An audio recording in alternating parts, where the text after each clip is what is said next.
Fire Emblem Three Houses takes the Fire Emblem formula and expands upon it. Except for the recent games, Fire Emblem mainly has focused on battles and stories. Except for Echoes, which kind of had added dungeons, and that was the last game before Fire Emblem Three Houses, as Fire Emblem Three Houses kind of expands upon that and adds even more stuff other than battles and story. And the main focus of this game is kind of the new class system and the monastery system, as well as being a professor. As you start this game going to this place called the Church of Saros, and you become a professor in this church, and you get to decide which house you want to teach, whether it will be the Golden Deer, the Blue Lions, or the Black Eagles. For my playthrough, I did the Golden Deer route, and this review pretty much is going to be mainly focused on the Golden Deer route and my experience going through the Golden Deer route. And unlike in Fates, where it also had 3 different paths, all 3 paths are in the game itself, and there's actually a secret 4th path as well, which is pretty cool. And so you don't have to spend however much money for 3 separate games. Instead, it's all in one, as the name inclines, 3 houses. So yeah, and each house has different leaders, different outcomes that happen to the characters, a different story, and you get to see how these houses kind of react to situations. You have different characters in them, and kind of the backstory of each house as you play through them. And like I said before, I only did the Golden Deer route, but I've heard things about the Black Eagles and the Blue Lions as well.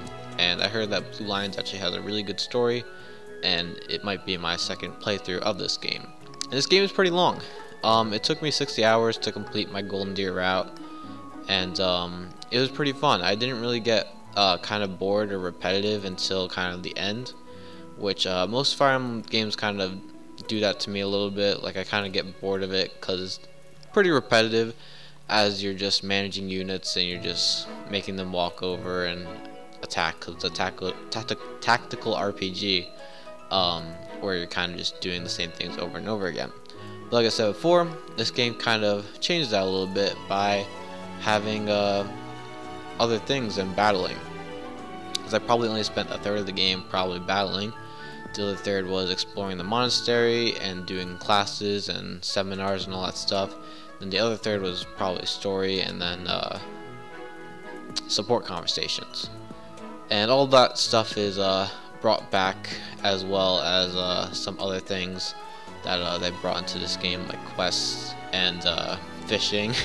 So there's other things to do as well, which is pretty cool. And all these things kind of add up to your professor level.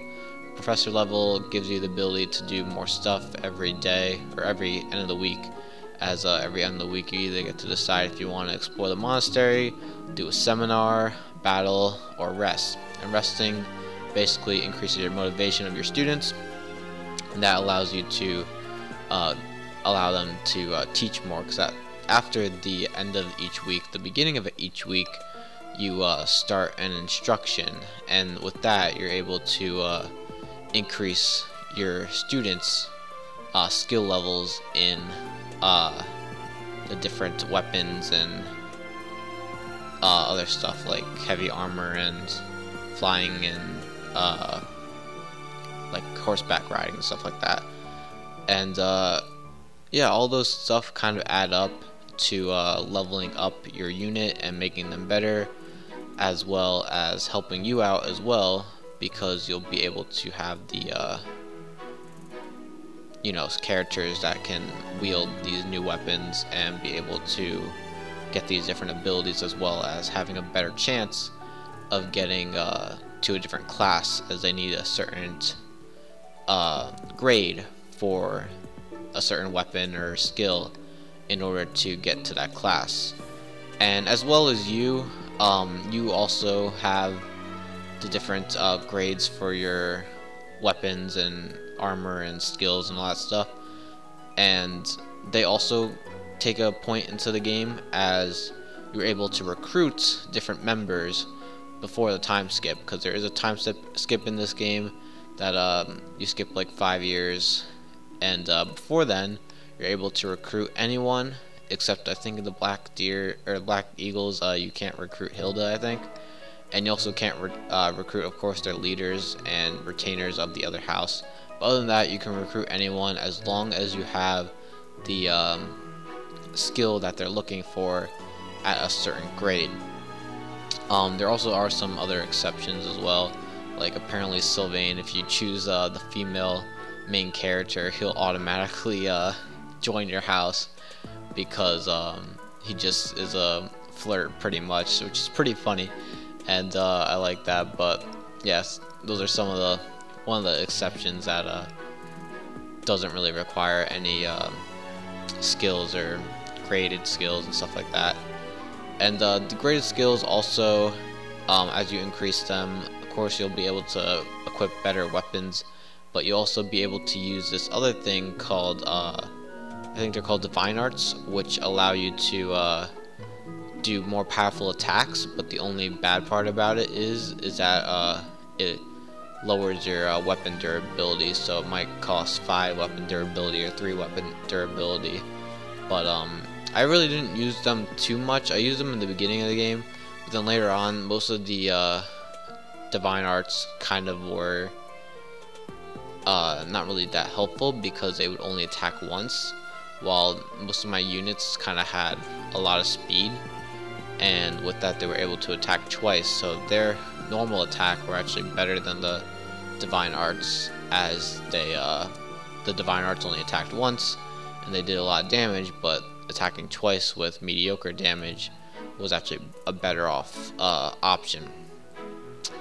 And you don't only have to, you don't always recruit members from other houses. You can also recruit members of the church, as the Church of Saros also has some professors and also some knights and stuff like that you can also recruit and get to know better and have support conversations and stuff like that. And there's a lot of different things that you can do, because like I said before, there's so many different support conversations, and because you even have like leaders talking to other house members as well, so there's a lot of different support conversations that you definitely won't see in your first, second, even third playthrough, because there's so many different combinations and stuff like that, which I also really like and enjoy, that there's so much content in this game. And a lot of this is voice acted, which is really cool as well. Most of the Fire Emblem games, you know, they've been on the 3DS. This game is like one of the first console games in a while for a Fire Emblem game.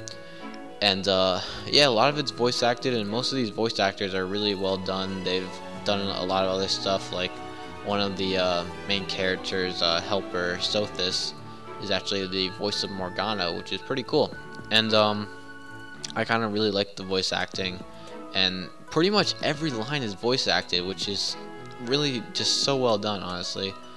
And when I first saw this game at like E3 or whatever it was, Nintendo Direct, I don't remember when, but I wasn't really too interested in this game. I didn't really like how it looked, but it wasn't until like the last 2 weeks before the game was coming out I really got into it, and I was looking at it, and I got really excited, and it didn't really disappoint me. I started playing, and I had a lot of fun, and I was just in I guess a Fire Emblem mood. And then it wasn't until 2-3 weeks later, when I was a little bit bored of it, but I was almost done with the game, and that's when I kind of got a little bit bored. But it wasn't really that boring, because you kind of, especially in the beginning of the game, you get a lot of initiative of progress. You'll feel like you're making progress so many times in this game, as you're getting so many different skills and so many different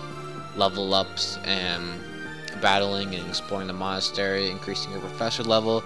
No matter what it is, you're pretty much making progress in this game almost all the time, and it's honestly just so satisfying, as most of the other Fire Emblem games didn't really do that. And yeah, it was just honestly a lot of fun. I haven't really started my second Let's Play or second playthrough yet with the Blue Lions, but I will definitely start that soon. I'm kind of taking a little bit of a break with kind of the new games that have come out recently after the Nintendo Direct on Wednesday. But yeah, honestly, really fun game.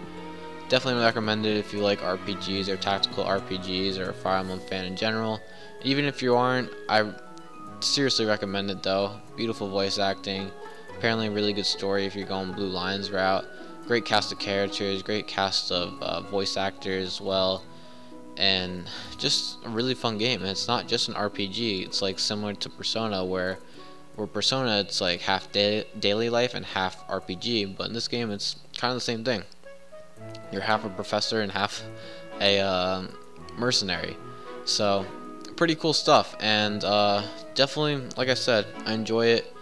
A lot of other people have enjoyed it as well, as they kind of influenced me to get the game. As I said before, I wasn't really interested until 2 weeks before the game came out. And yeah, so that's what I think. If I were to rate this game, I'd probably give it a 8.5 out of 10. Just a really fun experience, and definitely recommend it to anyone. So yeah, anyway though, thank you guys all for watching. Make sure to like, comment, and subscribe, and stay tuned for more reviews right here on Nick. Bye.